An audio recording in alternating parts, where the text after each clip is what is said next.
Baik, selamat siang. Sebelumnya perkenalkan kami dari Grup E di sini akan mempresentasikan mengenai permintaan agregat model ISMP. Sebelumnya izinkan saya memperkenalkan diri. Nama saya Ellen Galuh Primurdia. Di sini saya akan menjadi presenter pertama. Pengantar. Jadi model ISMP sendiri adalah model ekonomi makro yang menganalisis faktor-faktor penentu GDP real, tingkat inflasi, dan tingkat bunga real dalam jangka pendek. Model ISMP digunakan untuk menunjukkan mengapa GDP real berfluktuasi dalam jangka pendek dan untuk menganalisis dampak kebijakan moneter dan kebijakan fiskal. Model ISMP sendiri ini memiliki 3 bagian. Yang pertama yaitu kurva IS yang mewakili equilibrium di pasar barang dan jasa. Yang kedua ada kurva MP yang mempresentasikan kebijakan moneter. Dan yang terakhir ada kurva Phillips yang mewakili hubungan jangka pendek antara kesenjangan output atau output gap yang merupakan perbedaan persentase antara GDP real dengan GDP potensial dan tingkat inflasi. Masuk ke bagian pertama yaitu kurva IS, hubungan antara suku bunga real dan pengeluaran agregat AE. Yaitu keseimbangan pada pasar barang.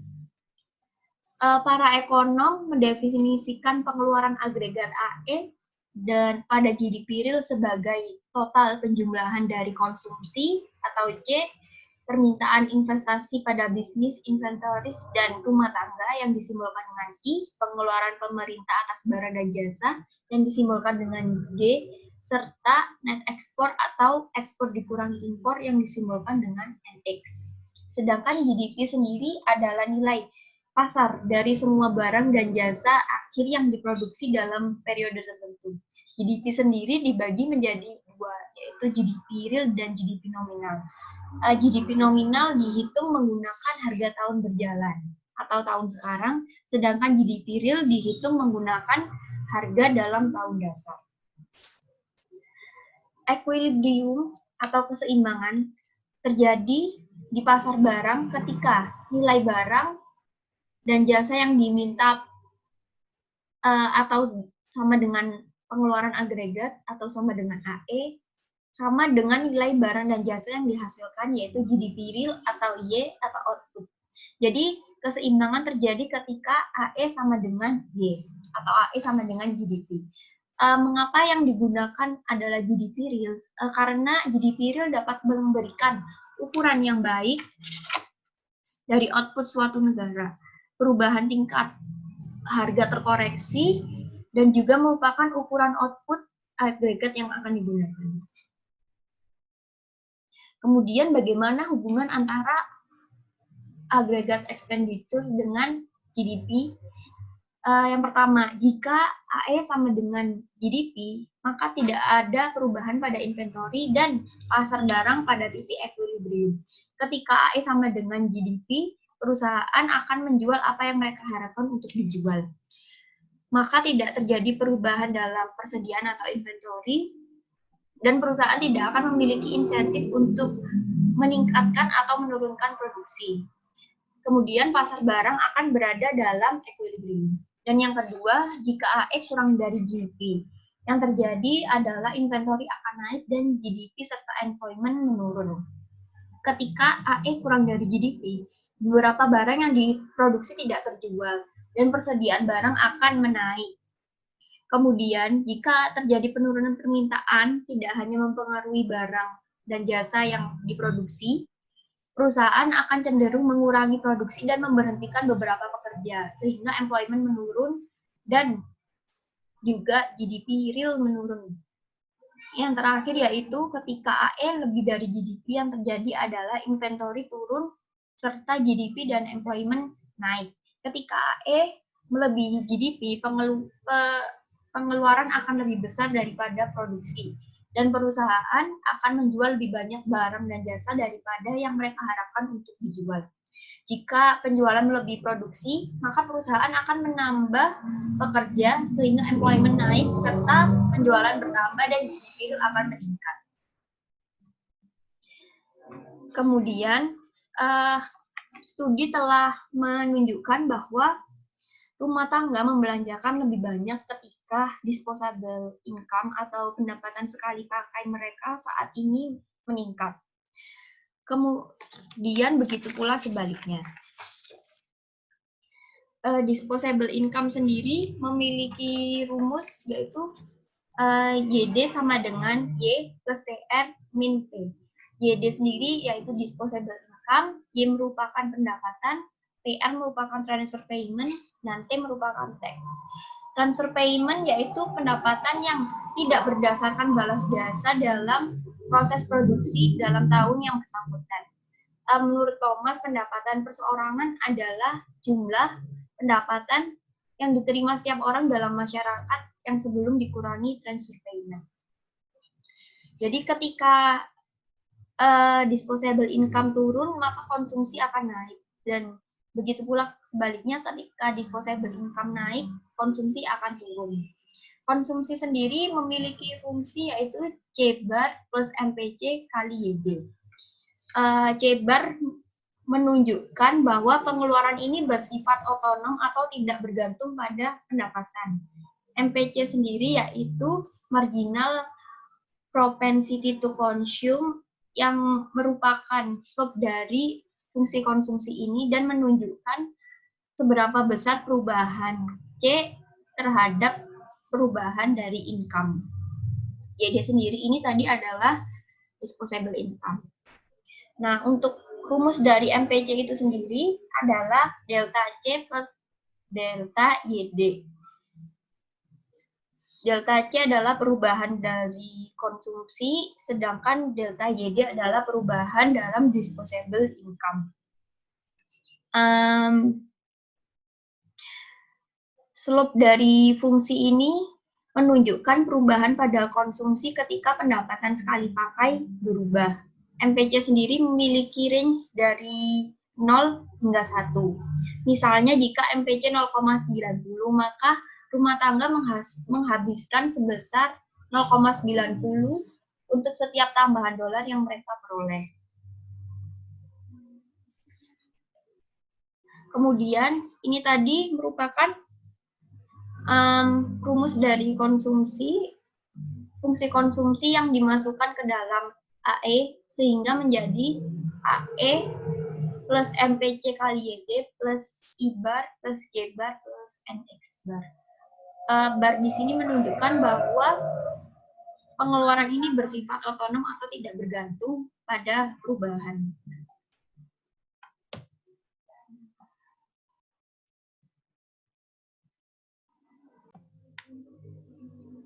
Berikut merupakan grafik keseimbangan pada pasar barang, yaitu pada grafik A. Pada gambar A, menunjukkan grafik keseimbangan di pasar barang menggunakan diagram garis 45 derajat. 45 derajat di sini mewakili semua titik yang jaraknya sama dari kedua sumbu. Semua titik di sepanjang garis merupakan titik keseimbangan di pasar barang.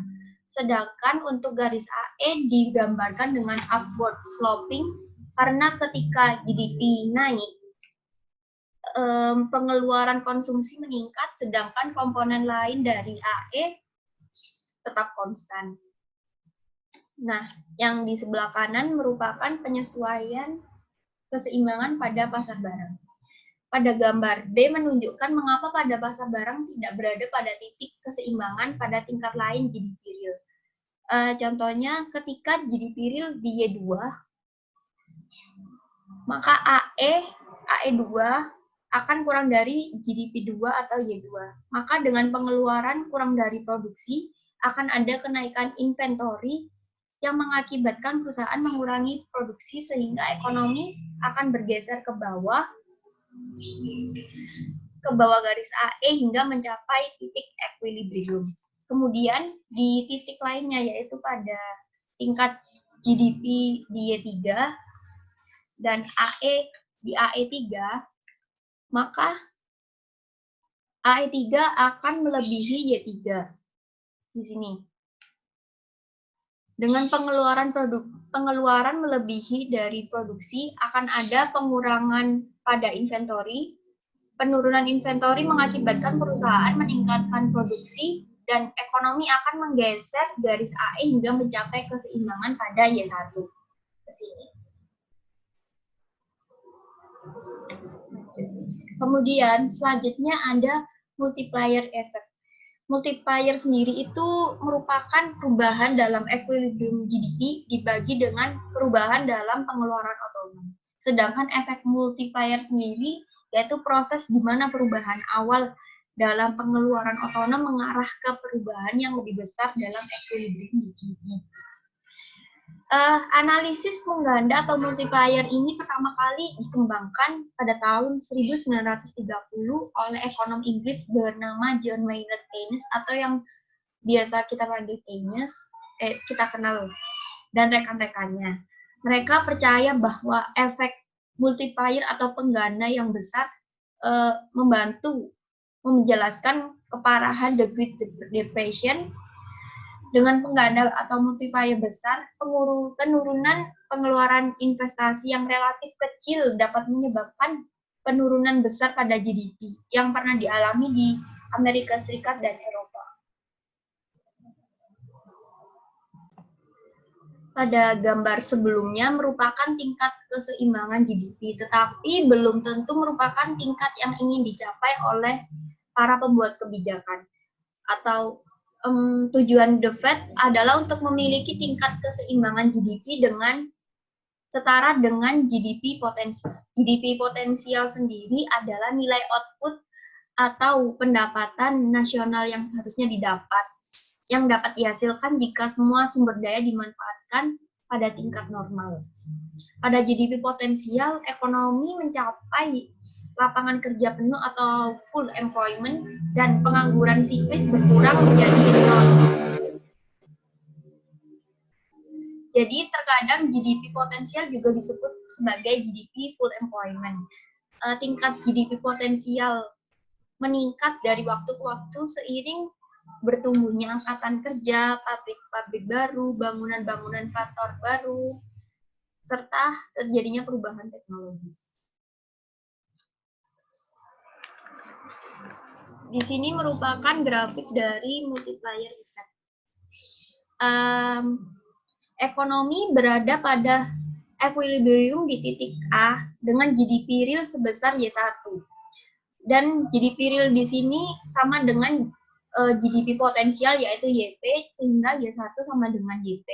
Kemudian pengeluaran agregat AE menurun. Diasumsikan pengeluaran untuk misalnya konstruksi perumahan, sehingga komponen investasi I dari AE turun, akibatnya garis AE juga ikut menurun. Jadi garis AE bergeser dari titik A ke titik B atau dari AE1 menuju AE2. Dengan pengeluaran di bawah produksi, maka ada peningkatan dalam inventory yang tidak diinginkan. Keseimbangan jangka pendek baru ekonomi berada pada titik B dengan GDP real sebesar Y2. Penurunan pada GDP ini lebih besar daripada penurunan pada pengeluaran investasi yang menyebabkan hal tersebut terjadi. Jadi pengeluaran dari investasi tadi itu lebih kecil daripada akibat yang dihasilkan, yang mengakibatkan penurunan GDP-nya lebih besar daripada yang investasi.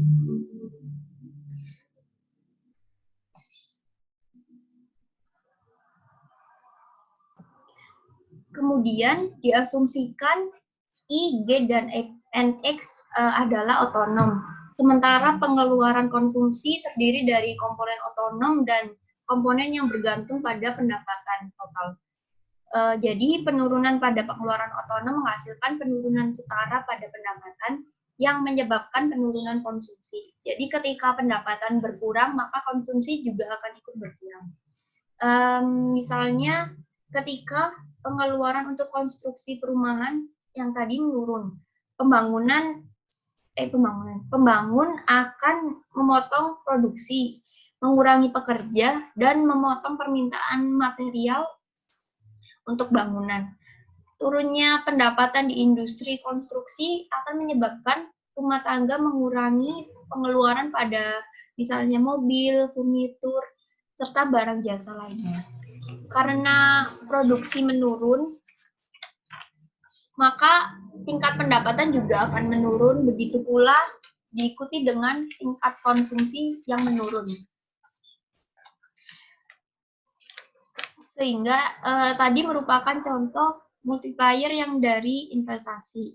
Maka multiplier untuk perubahan pengeluaran pada investasinya yaitu delta Y per delta I bar.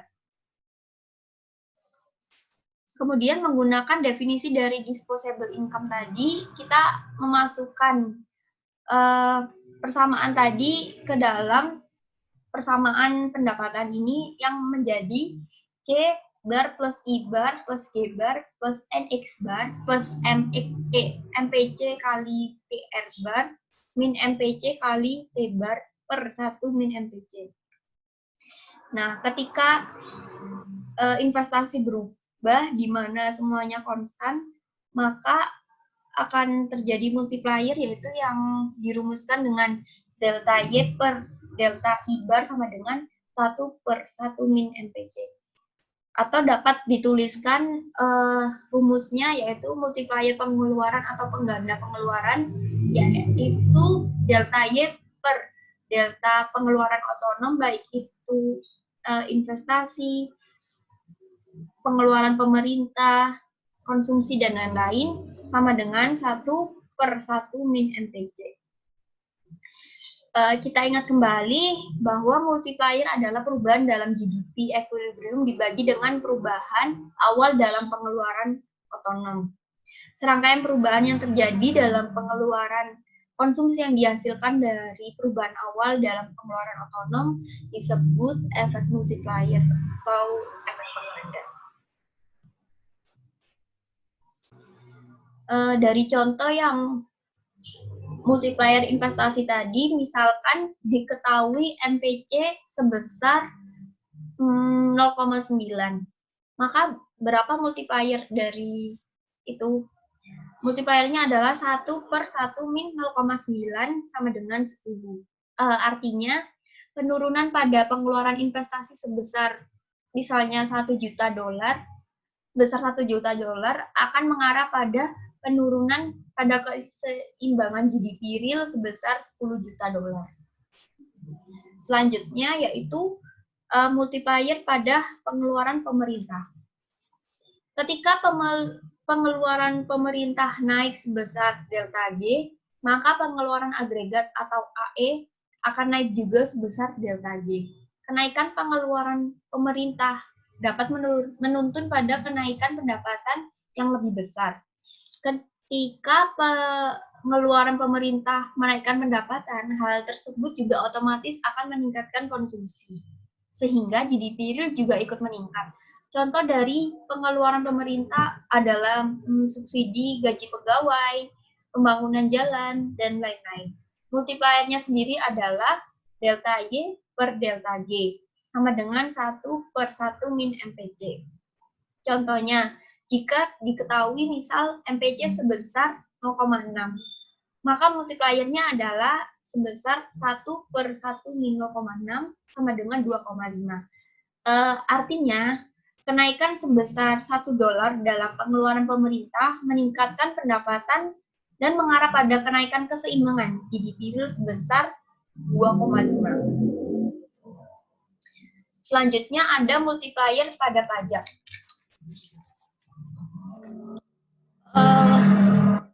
Tax multiplier sendiri merupakan jumlah pendapatan sebagai respons terhadap perubahan sebesar 1 dolar dalam pajak. Di sini tanda negatif menunjukkan bahwa pendapatan bergerak berlawanan arah dengan pajak. Mengapa di sini bisa min MPC per 1 min MPC tidak sama seperti yang pengeluaran pemerintah dan investasi lainnya? Kembali pada persamaan tadi, bahwa di sini untuk tax sendiri adalah min MPC dikali T bar. Untuk rumusnya sendiri, yaitu di sini seharusnya min MPC dikali 1 dikali delta T per 1 min MPC. Kemudian delta T-nya dipindah sehingga di sini menjadi minus MPC per 1 min MPC. Penurunan pada pajak sebesar delta T secara langsung meningkatkan pendapatan sekali pakai atau disposable income sebesar delta T. Kemudian meningkatkan konsumsi sebesar MPC dikali delta T. Pada berapapun tingkat pendapatan Y, GDP real juga akan menjadi besar. Nah, contohnya, jika diketahui MPC sebesar 0,6, maka multipliernya adalah yaitu min MPC min 0,6 per 1 min 0,6 sama dengan 1,5. Dalam hal ini, pemotongan pajak sebesar $1 dalam pemotongan pajak sebesar $1 akan meningkatkan pendapatan dan mengarah pada kenaikan keseimbangan GDP real sebesar $1,5. Selanjutnya akan dilanjutkan oleh teman saya. Terima kasih. Assalamualaikum warahmatullahi wabarakatuh. Perkenalkan, nama saya Aulianggi Oktaviani. Di sini saya merupakan presenter kedua dari grup E, dan saya akan menjelaskan 3 sub-chapter. Yang pertama adalah menggambar kurva IS, yang kedua adalah pergerakan atau pergeseran kurva IS, dan yang ketiga adalah kurva IS dan output gap. Untuk materi yang pertama, menggambar kurva IS. Sebelumnya, pada kurva pengeluaran agregat terdapat garis 45 derajat yang menggambarkan perubahan pada PDB real sebagai dampak dari perubahan pengeluaran agregat. Nah, untuk dapat melihat pengaruh dari kebijakan moneter dan pasar uang mempengaruhi PDB, perlu ditambahkan analisis terkait tingkat suku bunga real ke dalam analisis perubahan pengeluaran agregat. Perubahan pada kurva pengeluaran agregat kemudian dapat diturunkan menjadi kurva IS. Sehingga dapat dikatakan bahwa kurva IS menggambarkan hubungan atau interaksi antara tingkat suku bunga real dan output atau PDB real. Kemudian dapat kita lihat pada layar bahwa penurunan pada tingkat suku bunga real menyebabkan yang pertama memberi insentif kepada konsumen untuk melakukan pengeluaran konsumsi sehingga terjadi peningkatan pada pengeluaran konsumsi. Kemudian yang kedua adalah membuat return on investment atau ROI terlihat lebih menguntungkan untuk melakukan pengeluaran investasi sehingga pengeluaran investasi mengalami peningkatan. Dan yang ketiga, membuat nilai tukar atau exchange rate menurun. Nah, turunnya nilai tukar menyebabkan harga barang domestik relatif lebih murah daripada harga barang dunia sehingga meningkatkan ekspor dan meningkatkan net ekspor. Nah, peningkatan pada ketiga variabel tersebut di atas menyebabkan peningkatan pada pengeluaran agregat dan peningkatan pengeluaran agregat akan menghasilkan peningkatan pada output atau PDB real. Sedangkan apabila terjadi peningkatan pada suku bunga real akan menyebabkan efek yang sebaliknya. Yang pertama yaitu menurunkan pengeluaran konsumsi, kemudian menurunkan pengeluaran investasi, dan yang ketiga menurunkan net ekspor. Penurunan pada ketiga variabel tersebut akan menurunkan pengeluaran agregat dan turunnya pengeluaran agregat akan menghasilkan akan berimbas pada turunnya PDB real. Nah, sehingga dapat disimpulkan bahwa pada kurva IS di mana ketika tingkat suku bunga real mengalami perubahan, maka akan menyebabkan perubahan pada output atau PDB real. Kemudian dapat kita lihat bahwa kurva IS memiliki slope negatif. Mengapa kurva IS memiliki slope negatif? Karena kurva IS berslope negatif karena ketika tingkat suku bunga real mengalami peningkatan, maka output atau PDB real akan mengalami penurunan. Sehingga dapat disimpulkan bahwa terdapat hubungan negatif antara tingkat suku bunga real dan output atau PDB real. Nah, hubungan negatif ini diilustrasikan oleh slope yang bernilai negatif. Kemudian, dalam menentukan ketegakan atau kecuraman IF bergantung pada bergantung pada dua hal. Yang pertama adalah tingkat kesensitifan pengeluaran investasi terhadap perubahan tingkat suku bunga, dan yang kedua adalah besaran dari government multiplier yang ada. Nah, semakin sensitif pengeluaran investasi terhadap perubahan tingkat suku bunga dan semakin kecil government multiplier yang ada, maka kurva IS akan semakin tegak. Sedangkan apabila Semakin insensitif pengeluaran investasi terhadap perubahan tingkat suku bunga dan semakin besar gap multiplier yang ada, maka kurva IS akan semakin landai. Kemudian materi yang kedua yaitu adalah pergeseran kurva IS.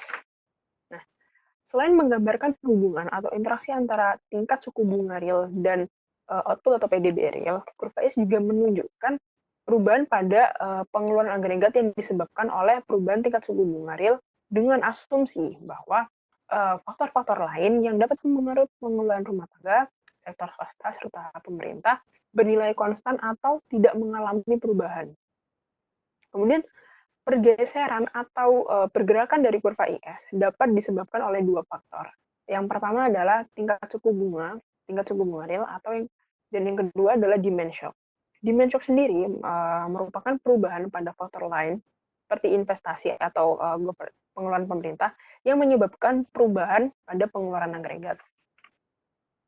Nah, kurva IS sendiri menggambarkan interaksi atau hubungan antara tingkat suku bunga real dan output atau PDB real. Nah, di mana kedua variabel tersebut bersifat dinamis atau fluktuatif atau senantiasa selalu berubah. Sehingga perubahan pada salah satu variabel akan berdampak pada variabel lainnya dan menyebabkan kurva IS mengalami pergerakan atau pergeseran. Nah, seperti yang telah disebutkan di awal bahwa terdapat dua faktor yang dapat menyebabkan pergeseran atau pergerakan pada kurva IS. Di mana kedua faktor tersebut juga akan menyebabkan pergeseran atau pergerakan yang berbeda pada kurva IS. Yang pertama adalah perubahan pada tingkat suku bunga real. Perubahan pada tingkat suku bunga real akan menyebabkan kurva IS bergeser sepanjang kurva. Nah, dapat kita lihat seperti pada layar bahwa ketika tingkat suku bunga real mengalami penurunan dari R1 ke R2 menyebabkan tingkat PDB real atau output bergerak dari Y1 ke Y2 atau mengalami peningkatan. Sehingga tingkat titik equilibrium antara tingkat suku bunga real dan PDB real atau output bergeser dari titik A ke titik B. Sedangkan apabila terjadi demand shock akan menyebabkan kurva IS bergeser ke kanan atau ke kiri. Seperti dapat kita lihat pada layar, ketika terjadi demand shock dan tidak terjadi perubahan pada tingkat suku bunga real akan menyebabkan kurva IS bergeser dari kurva IS1 ke IS2 dan menyebabkan peningkatan PDB real dari Y1 ke Y2 serta menggeser tingkat equilibrium dari antara tingkat suku bunga real dan PDB real dari titik A ke titik B. Nah, kemudian materi yang terakhir atau yang ketiga adalah kurva IS dan output gap. Para ekonom menghitung atau mengukur fluktuasi ekonomi menggunakan output gap. Output gap sendiri merupakan persentase perbedaan antara PDB real dan PDB potensial. Nah, kurva IS juga dapat digunakan untuk mendefinisikan dari output gap. Selain untuk dapat menggambarkan atau menunjukkan fluktuasi ekonomi atau output gap dengan kurva IS, diperlukan asumsi bahwa perubahan pada tingkat suku bunga real memengaruhi pengeluaran konsumsi, pengeluaran investasi, serta net ekspor relatif terhadap PDB potensial. Nah, fluktuasi ekonomi sendiri akan menghasilkan dua hal. Yang pertama adalah ekspansi dan yang kedua adalah resesi. Nah, ekspansi akan terjadi ketika output gap bernilai positif atau ketika nilai PDB real lebih besar daripada nilai PDB potensial. Sedangkan resesi terjadi ketika output gap bernilai negatif atau ketika nilai PDB real kurang dari atau lebih kecil dari PDB potensial. Nah, dapat kita lihat bahwa terdapat perbedaan antara kurva IS yang menggambarkan hubungan antara tingkat suku bunga real dengan PDB real atau output dengan kurva IS yang menggambarkan fluktuasi ekonomi atau output gap atau hubungan antara tingkat suku bunga real dengan output gap. Pada kurva IS yang menggambarkan fluktuasi dapat kita lihat bahwa telah ditambahkan garis vertikal yang berada di tengah garis horizontal yang menggambarkan keadaan ketika PDB real sama dengan PDB potensial. Nah, fungsi atau guna dari garis vertikal ini adalah untuk memudahkan dalam membaca atau melihat fluktuasi ekonomi yang terjadi. Kemudian daerah pada sisi kiri titik nol pada garis horizontal merepresentasikan keadaan resesi, di mana keadaan output gap bernilai negatif atau ketika nilai PDB real kurang dari atau lebih kecil dari nilai PDB potensial. Sedangkan daerah pada sisi kanan titik nol pada garis horizontal merepresentasikan keadaan ekspansi di mana output gap bernilai positif atau ketika PDB real bernilai lebih besar daripada PDB potensial. Sekian presentasi dari saya. Untuk materi selanjutnya akan dijelaskan oleh rekan saya yaitu Kezia Aquileta. Assalamualaikum warahmatullahi wabarakatuh. Selamat siang, perkenalkan saya Kezia Kuleta dan kali ini saya akan menjelaskan komponen kedua dari model ISMP, yakni kurva MP atau Monetary Policy, yang menghubungkan output gap dengan target suku bunga Bank Sentral.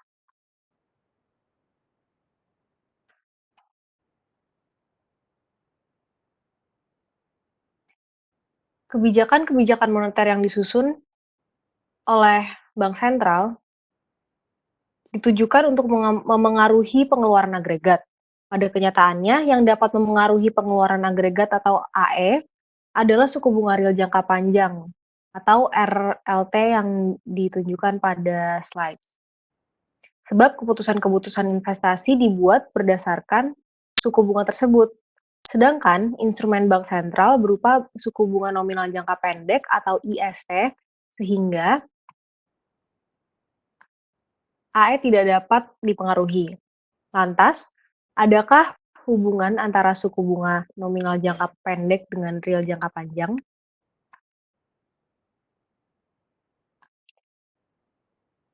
Hubungan antara RLT dengan IST terdiri atas dua komponen. Hubungan antara suku bunga nominal jangka pendek dan panjang atau IST dan ILT, serta hubungan antara suku bunga nominal jangka panjang dan real atau ILT dengan RLT. Keduanya akan kembali didiskusikan secara mendetail.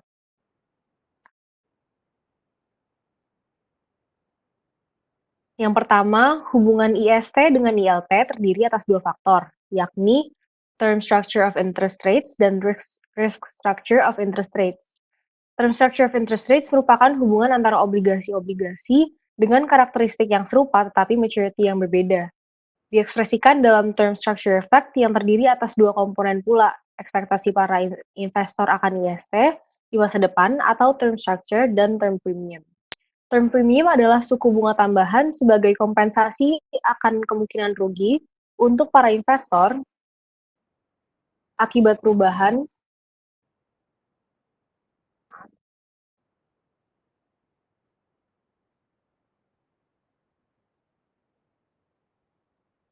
saya kembali. Term premium adalah suku bunga tambahan sebagai kompensasi akan kemungkinan bagi rugi untuk para investor akibat perubahan suku bunga pada obligasi-obligasi jangka panjang. Kedua, risk structure of interest rates merupakan hubungan antara obligasi-obligasi dengan karakteristik yang berbeda tetapi maturity yang sama, diekspresikan dalam default risk premium atau DP. Ketika membicarakan karakteristik-karakteristik obligasi yang berbeda, salah satu perbedaan mendasar terletak pada risiko default atau default risk, yang mana adalah risiko peminjam dana untuk gagal membayar hutang. Oleh karena itu, hal tersebut dikompensasi melalui suku bunga tambahan yang disebut dengan default risk premium.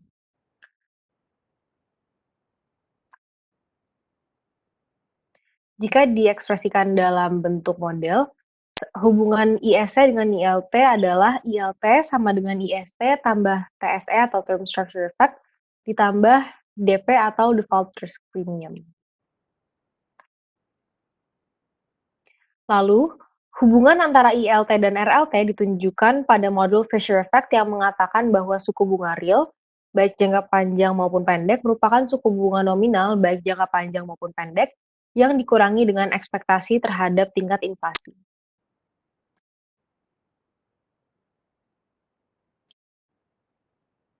Masing-masing pecahan hubungan telah ditelusuri menjadi ILT sama dengan IST plus TSE plus DP untuk hubungan antara IST dan ILT, dan R sama dengan I minus PE untuk hubungan antara ILT dan RLT.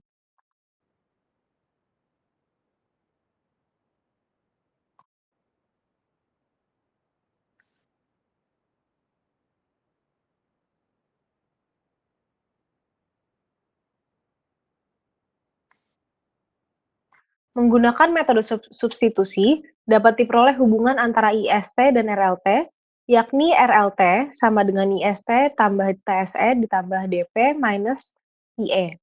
Seperti yang telah dinyatakan sebelumnya, Bank Sentral memiliki kontrol atas IST, sehingga ketika TSE, DP, dan PE tidak berubah, Bank Sentral juga memiliki kontrol atas RLT melalui IST.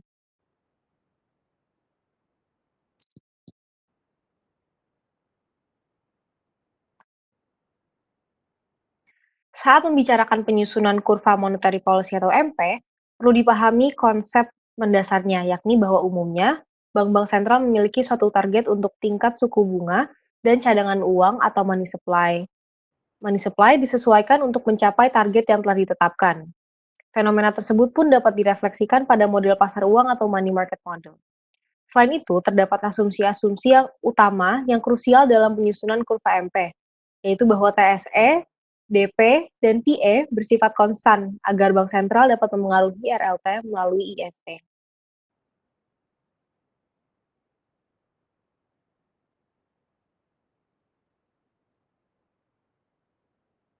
Baik, saya lanjutkan. Terdapat dua panel kurva pada slide. Model pasar uang di sebelah kiri, yang berawal pada tingkat suku bunga sebagai target suku bunga, dan model MP di sebelah kanan yang menunjukkan hubungan antara celah output atau output gap dengan suku bunga nominal R.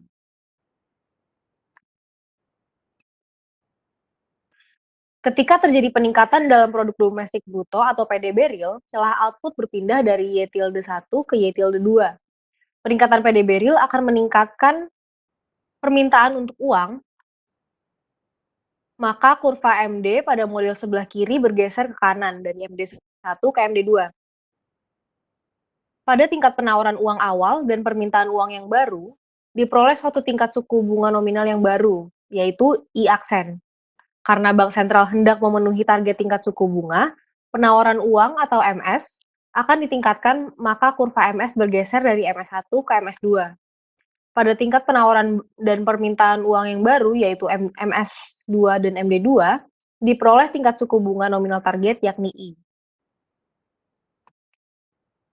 Beralih fokus pada model MP, dilukiskan titik pertemuan celah output pertama dengan tingkat suku bunga yang terkait dan celah output kedua dengan tingkat suku bunga yang terkait. Saat kedua garis dihubungkan, akan diperoleh kurva MP yang berbentuk horizontal. Sekian paparan materi yang saya berikan. Terima kasih atas perhatian Anda. Selanjutnya presentasi akan dilanjutkan oleh Muhammad Fadil Rianto.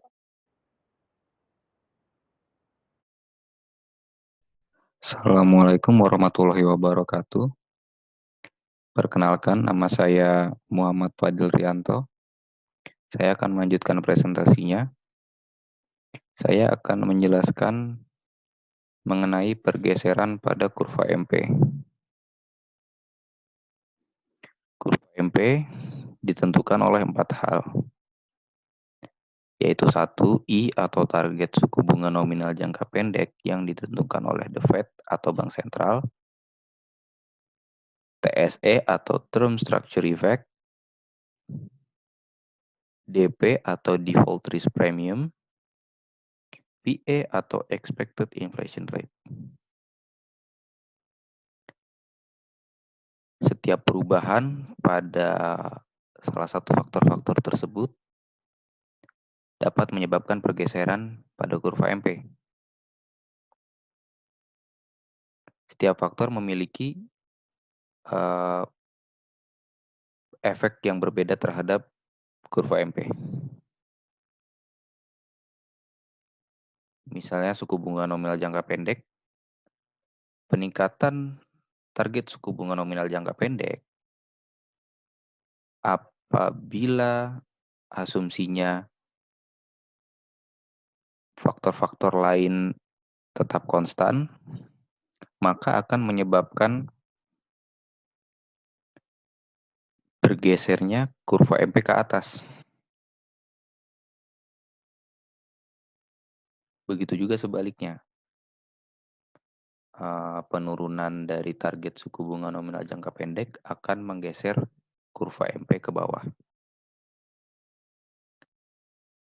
Kemudian TSE atau Term Structure Effect. Peningkatan TSE juga akan menggeser kurva MP ke atas dengan asumsi yang sama, yaitu I, DP, dan PE tetap konstan. Maka peningkatan TSE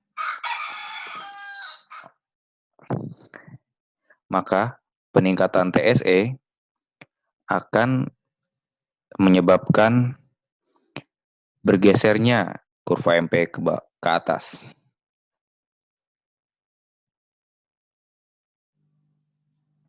Begitu juga sebaliknya,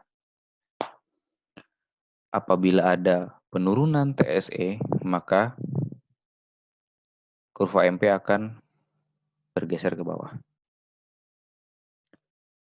DP atau default risk premium juga sama, dengan asumsi yang sama, peningkatannya akan menyebabkan bergesernya kurva MP ke atas. Begitu juga dengan penurunan DP akan menyebabkan kurva MP bergeser ke bawah.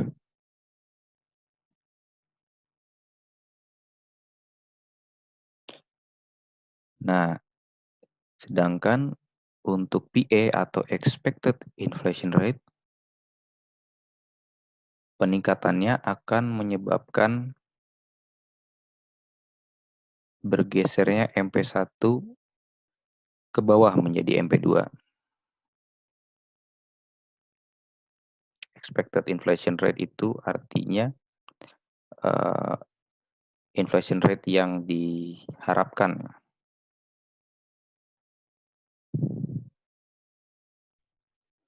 Nah, kemudian sebaliknya, apabila terjadi penurunan expected inflation rate, maka akan terjadi pergeseran kurva MP ke atas. Jadi, setiap faktor memiliki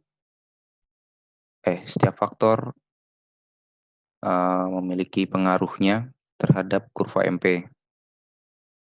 Apabila salah satu dari faktor tersebut berubah, maka akan berdampak terhadap bergesernya kurva MP dengan asumsi bahwa faktor-faktor lain tetap konstan. Kemudian akan membahas model ISMP, equilibrium di model ISMP. Tujuan dari belajar ini adalah agar kita dapat menggunakan model ISMP untuk memahami mengapa GDP real mengalami fluktuasi. Pertama saya akan menjelaskan tentang model ISMP. Jadi model ISMP ini adalah menggabungkan antara grafik MP dan grafik IS. Diplotting di grafik yang sumbu X-nya adalah output gap dan sumbu Y-nya adalah real interest rate. Perpotongan dari kurva IS dan kurva MP disebut equilibrium. Di equilibrium terjadi GDP real sama dengan GDP potensial, artinya output gap-nya sama dengan 0.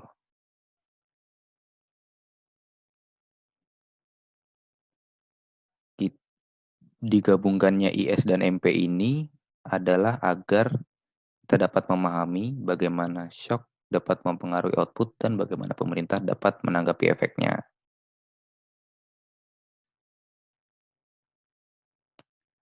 Artinya, grafik ini apabila The Fed menentukan real interest rate pada R1, maka GDP real sama dengan GDP potensial atau Y sama dengan 0.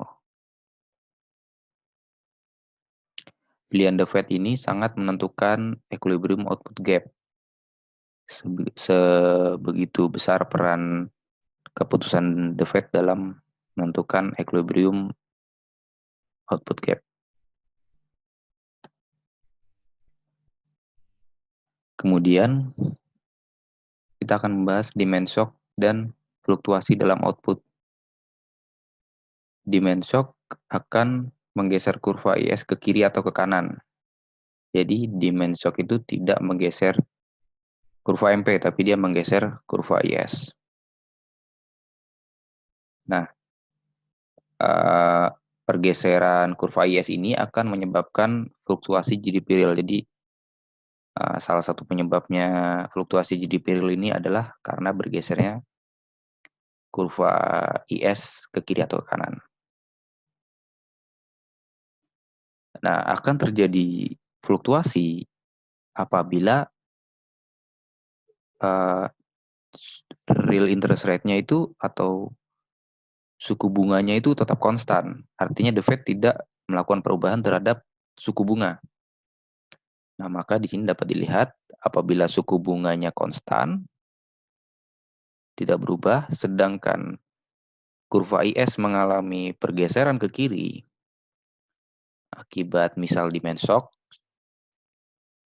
maka akan terjadi pergeseran equilibrium dari A ke B yang menyebabkan pergeseran nilai output gap dari yang sebelumnya 0 menjadi minus 0. Artinya terjadi resesi. Karena output gap menjadi negatif. Artinya GDP real lebih rendah daripada GDP potensial.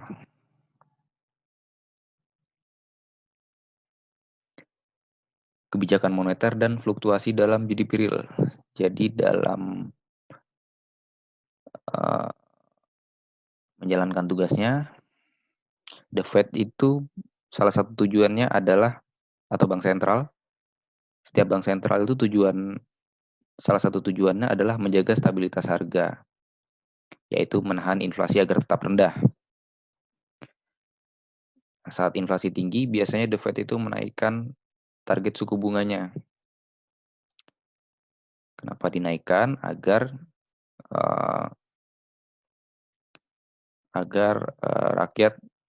menekan inflasi. The Fed dapat menyebabkan resesi akibat menaikkan target suku bunga untuk melawan inflasi, seperti yang akan ditunjukkan di grafik selanjutnya. The Fed juga dapat menyebabkan resesi.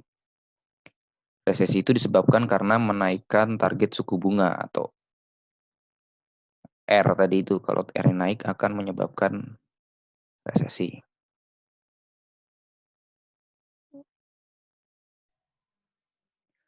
Bisa dilihat bahwa salah satu keputusan The Fed yaitu menaikkan target suku bunga atau kebijakan moneter The Fed, yaitu menaikkan target suku bunga yang biasanya adalah untuk melawan inflasi, itu dapat menyebabkan resesi dalam jangka panjang. Bagaimana bisa? Karena seperti grafik yang tadi, apabila terjadi penaikan suku bunga jangka pendek, maka akan berdampak dengan naiknya juga suku bunga jangka panjang atau R-nya, real interest rate, dari R1 jadi R2. Sehingga menggeser kurva MP ke atas, menyebabkan berpindahnya equilibrium dari A ke B. Menyebabkan GDP real turun ke bawah GDP potensial. Tunjukkan dengan bergesernya output gap ke kiri. Dari yang sebelumnya output gapnya sama dengan 0. Sekarang output gapnya ada di kirinya 0, berarti negatif. Di bawah 0. Hal ini disebabkan karena pengeluaran agregat turun.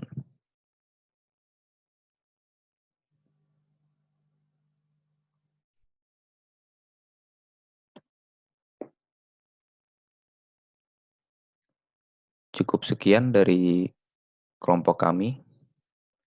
Apabila ada kurang lebihnya mohon maaf.